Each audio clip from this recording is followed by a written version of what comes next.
Patay matapos barilin ng isang lalaki sa Quezon City ng suspect na sakay ng isang motorsiklo.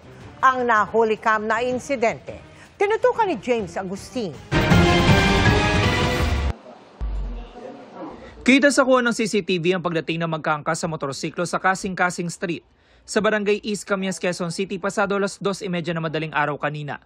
Masda na may nakasunod sa kanilang isa pang motorsiklo.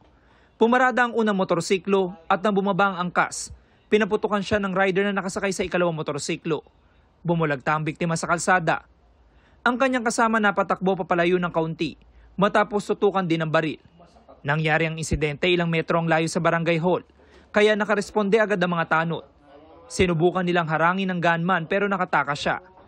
Binantaan kaagad sila, nababarilin sila, so wala akong nagawa yung mga tanod, kundi napabayaan nilang dumiretso dahil siyempre may baril na yun. Alam niyo ng mga tanod natin, batuta lang ang dala. Isinugod sa ospital ang 34 anyos na biktimang si Alfred Jan Garduque. Binawian siya ng buhay bunsod ng tama ng bala ng baril sa dibdib. Sa inisyal na investigasyon, bumili ng pagkain ng biktima kasama ang kaibigan at pabalik na sa inuupahang bahay na mangyari ang krimen.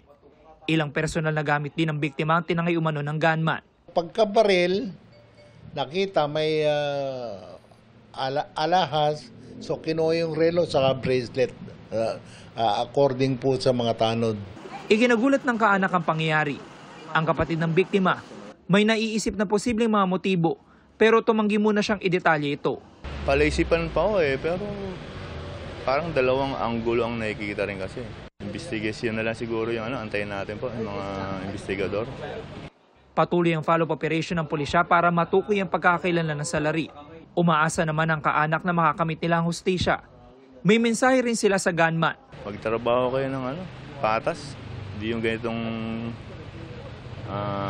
pamilyado yung tao, nagkukumayod ng mabuti, tapos dadalihin nyo. Sana kinuha nyo na lang yung gusto nyo kunin.